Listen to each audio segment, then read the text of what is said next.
Глава 226. Нужно как можно скорее отправляться в императорскую столицу, Хуачен произнес. О черных водах не беспокойся, они сами здесь все приберут.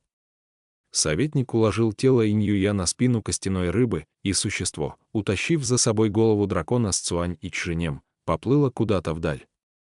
Остальные рыбы принялись собирать разлетевшиеся по воде останки драконов и складывать воедино, постепенно восстанавливая их первоначальный вид. Судя по всему, они действительно тут сами все приберут. Медлить нельзя ни секунды, Селянь без лишних слов направил огромную статую в небо. «Ваше Высочество, куда мы направляемся?» — воскликнули небесные чиновники. «Только не говорите, что намерены броситься за ним в погоню. Мы же с таким трудом сбежали, не отправиться за ним нельзя, он переместился в густонаселенный город». «Времени мало, господа, держитесь крепче», — Хуачен сделал ловкое движение пальцами, между которых возникли игральные кости, и серьезным тоном спросил: «ГГ, ты готов?» Селянь кивнул. Тогда Хуачен бросил кости со словами: «Сжатие тысячи ли, откройся». Громадная статуя, исполнившись магических сил, на полной скорости полетела вверх, стоило им пересечь границу облаков, и впереди в самом деле показался великан, чье демоническое алое пламя озаряло светом даже темную ночь. Они перенеслись в небо над императорской столицей, люди на земле, увидев над собой огромное горящее нечто, которое еще и медленно спускалось, все ближе и ближе, застыли от ужаса. Некоторые пронзительно завопили, некоторые от испуга почти что бросились в рассыпную, но Ши Цинцюань, который тоже издал потрясенный вздох, быстро сообразил, в чем дело, и так громко, как только мог, закричал на толпу: «Все в порядке. Не поддавайтесь панике. Он не упадет, его задержат. Всего-то сражение бессмертных божеств, ничего особенного, ха-ха-ха-ха». Правда, ничего особенного, старина ветер. Один удар ладонью такой громадины — это ведь не шутки. Ши Цинцюань, смеясь, будто умалишенный, заверил: «Правда. Видите, ведь я же здесь, вместе с вами. Если и умрем, то я буду первым». Ха-ха-ха-ха-ха-ха-ха. Он вновь разволновался так, что потерял способность к здравомыслию. Селянь, управляя статуей, подлетел ближе, увернулся от столба пламени из пасти огненного великана, схватил противника и потащил наверх изо всех сил, чтобы тот не мог приземлиться, при этом приказав остальным небожителям: «Все спускайтесь, быстро». Просидевшие весь путь с небес на статуе и замученные бешеной гонкой небесные чиновники, перепуганные до полусмерти, больше всего на свете желали поскорее сбежать, поэтому второпях попрыгали вниз, будто пельмени в кипящую воду. Оказавшись на земле, они так и остолбенели, увидев перед собой Ши Цинцюаня. «Ваше превосходительство, повелитель ветров! Что вы здесь делаете? Почему вы в таком виде?» Ши Цинцюань же несказанно обрадовался. «Не задавайте столько вопросов, давайте, присоединяйтесь к нам. Вставайте в круг, помогите продержаться. Позже накормим и вас куриными ножками». Нельзя позволить духам вырваться на свободу. Пока небожители колебались, Лан Цинцу выбежал вперед: «Я вам помогу». Стоило ему стать первым, и остальные понемногу тоже присоединились. Людской круг вновь усилился, и на этот раз получился еще крепче. Селянь, вздохнув с облегчением, продолжил тянуть огненного гиганта наверх, и вдруг услышал множество громких взрывов. Великан вновь развалился на части, нога исполина отвалилась от тела и понеслась вниз. Но даже одной ноги достаточно, чтобы разрушить огромный квартал. Не только круг из людей, целая улица окажется раздавлена, однако произошло неожиданное: нога великана, пролетев половину расстояния до земли, внезапно взорвалась и снова разлетелась на части, прямо в воздухе. Мириады огненных искр вместе с мелкими камнями, растаявшими в черной ночи, попадали с небес дождем, словно песчинки пороха после праздничного фейерверка, но уже совершенно не опасные. Селянь так и застыл, бормоча себе под нос: почему он взорвался сам по себе? Чьих это рук дело? И тут из центра летящих искр в небо взмыла чья-то тень, которая в несколько приемов вновь оказалась на теле великана.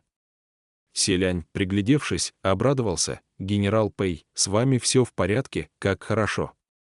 А ведь принц уже сделал пометку в памяти, после того, как все закончится, устроить для генерала Пэя несколько бесплатных погребальных обрядов. Пэймин, сжимая в одной руке меч, другой забросил назад волосы.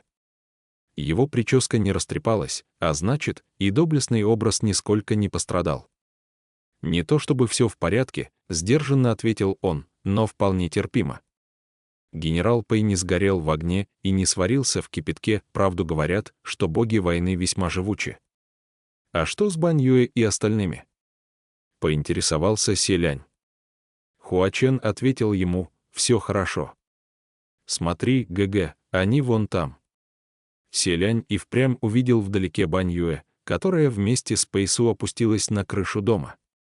Видимо, дворец Мингуана оказался запечатан так крепко, что даже кипящие черные воды не проникли внутрь, и с находящимися внутри ничего не случилось. А Сюань Цзи и остальные? Не унимался принц. Послышался самодовольный голос. Разумеется, поверженный мною голос раздался от меча в руке Пэймина, и тут Селянь наконец заметил, что тот сжимает в ладони рукоять Мингуана. Принц несколько опешил. «Генерал Пэй, как же вы осмелились взять в руки Мингуан?» Пэймин замялся. «Это довольно сложно объяснить, Жунгуан. Впрочем, молчать не стал. Хе-хе-хе, что же тут сложного? Дело всего лишь в том, что ты упал передо мной на колени и попросил прощения, говоря, что виноват передо мной. Ха-ха-ха-ха-ха-ха». Я испытал истинное удовольствие, воцарилось неловкое молчание, но Селянь уже примерно сам обо всем догадался. Скорее всего, 3 демона, не успев убить жертву, подрались между собой за право нанести смертельный удар. Жунгуан безоговорочно победил в этом сражении, отпихнув в сторону Сюаньцзи и Кэмо, но к тому времени снаружи все загрохотало, земля и небо поменялись местами. Им было не вырваться из лап опасности, не объединив усилия. Но Жунгуан то и дело припоминал Пэймину о его прегрешениях и заставлял признать вину, в противном случае отказывался помогать. Тогда Пэймин поступил, как того желал Жунгуан, принес извинения, полностью признав свои ошибки. Лишь после этого Жунгуан наконец получил удовлетворение. Тем временем огненный великан, даже лишившись ноги, без спешки, но и без самодовольства, вновь принялся перестраиваться. Булыжники и золотые дворцы с других частей его тела перемещались, чтобы залатать образовавшиеся увечья. Вскоре реконструкция завершилась, и перед ними стоял все тот же великан, только чуть меньшего размера. Пэймин, сжав покрепче Мингуан, полетел к дворцу Шинью, а Селянь только и успел крикнуть вслед: «Берегитесь, генерал Пэй». Впрочем, с Мингуаном и атакующая мощь генерала Пэя возросла в разы. Несмотря на приотвратный характер и недобрые намерения, Жунгуан все-таки не зря служил под началом Пэймина многие годы, а они оба понимали лучше остальных, как сражаться в паре. Цуаничжэнь, так и не добравшись до дворца Шинью, оказался прихлопнут несколько раз еще в пути, но Пэймин, невзирая на все преграды и препятствия, забрался намного дальше и ворвался прямиком во дворец Шинью с явным желанием убить противника. Жунгуан успевал и сражаться так, что искры летели в стороны, и недовольно ворчать: «Ты это видел? А я давно тебе говорил, что мы с тобой в паре не будем иметь врагов в Поднебесной, и нет такой горы, которую нам не опрокинуть.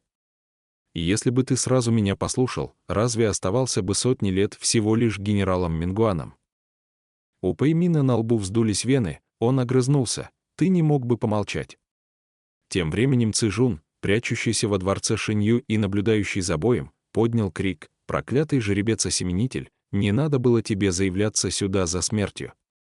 Выкатывайся прочь, да поскорее!» Мингуан развернулся плашмя и хорошенько шлепнул Цзижуна. «Что это за зеленая дрянь?» «Не стой на пути!» Цзижун от удара едва не покатился кубарем, устоял лишь благодаря Гуцзы, который держался за его ногу. «Отец», — обеспокоенно проговорил мальчик. «С тобой все хорошо», — Цзижун, опозорившийся перед Гуцзы, закипел от ярости, но не посмел лезть на рожон, видя, какая мощная убийственная ци исходит от Пэймина и его меча. Поэтому лишь забранился: «Опять эти подлые приемы», но тут случилось то, чего Цзижун уж никак не ожидал. Гуцзы с громким стуком упал на пол. Цзижун застыл и опустил взгляд на ребенка, который не пискнул, а теперь и не шевелился.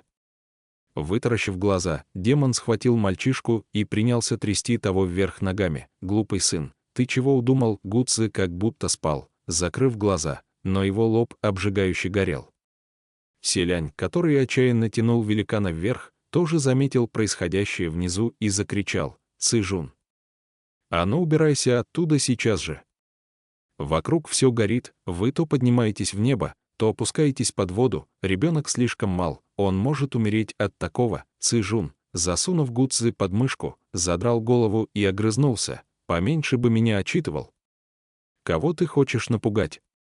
Этого мелкого щенка я лично взращивал, разве он настолько слаб, чтобы умереть? Думаешь, я не знаю, чего ты добиваешься?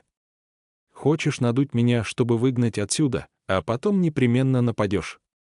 Даже если селянь его не тронет, где-то рядом поджидает Лан Цинцу. Тем временем между Пэймином и Цзюнь-У завязался бой. Цзэжун, которого тоже задевало всполохами пламени, прыгал и скакал, пытаясь укрыться от языков огня.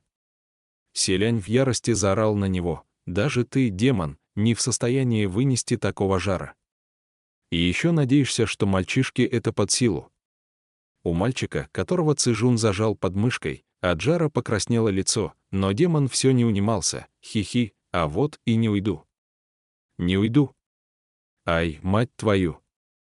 Прямо в лицо Цзэжуну полыхнуло пламя, тот кувырком откатился в сторону, едва не подпалив зад, и тут же не выдержал, вскочил и принялся сыпать бранью: «Эй, Цзюнь-У, старый ты!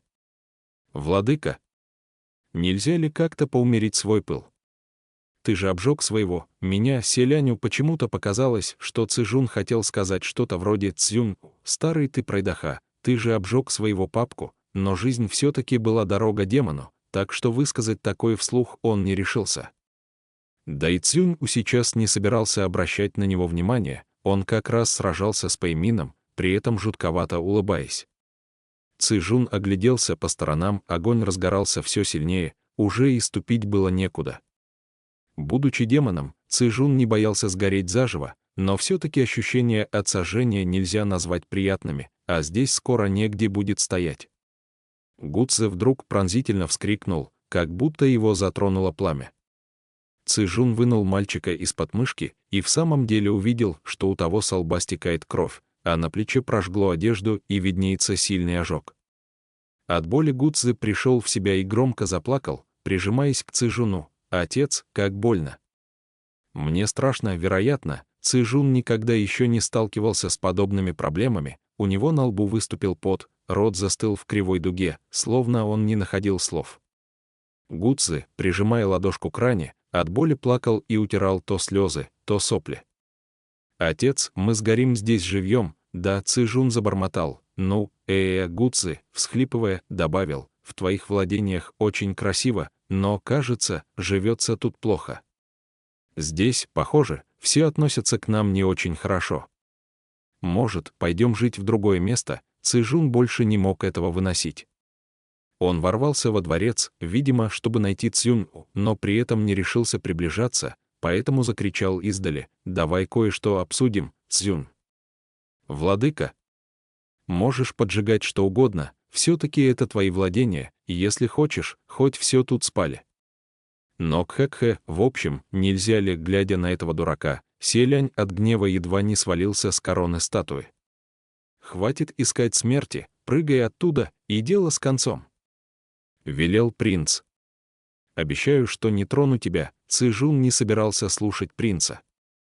Видя, что Цзюнь-У его игнорирует, совершенно не обращая внимания на просьбы, при этом Гудзи заливается слезами, Цзэжун, должно быть, опять решил, что негоже позориться перед приемным сынком. Он помрачнел и покраснел одновременно, выскочил вперед и забранился: «И откуда в тебе столько ярости? Сказано же, хватит все сжигать, ты что, не слышал?» Селянь выкрикнул: «Цзэжун!» Демон не успел приблизиться, когда Цзюнь-У одним взмахом руки превратил его в горящий факел. Цзэжун зашелся пронзительным визгом. «Гудзи!» — закричал селянь. Если даже это пламя не сожжет Цзэжуна дотла, то нанесет ему серьезный урон. А мальчишка уж точно вмиг обернется пеплом. Пэймин, Также заметив, что у Цзэжуна под мышкой зажат ребенок, хотел было прийти на помощь, но Цзюн-У к тому моменту постепенно брал верх в сражении, и Пэй Мин не мог отвлечься ни на мгновение. К тому же мальчика, наверное, уже было не спасти. «Владыка», — произнес Пэй Мин. Не стоило так жестоко поступать с малым дитя нескольких лет от роду, однако и Селянь, и сам Пэй Мин прекрасно знали, в глазах Цзюн уже не существовало различий, ребенок перед ним или нет. Он видел лишь врагов и тех, кто стоит на его пути. Взмах руки, и с его ладони слетел сгусток огня, который охватил Пэй Мина и понес прочь. Потрясенные небесные чиновники внизу заголосили: «Генерал Пэй горит!» В тот же миг с небес хлынул проливной дождь, который, пусть и не смог потушить пламя на теле великана, все же спас генерала Пэя от огня. Из толпы в небеса взмыл темный силуэт, который подхватил в воздухе падающего Пэй Мина.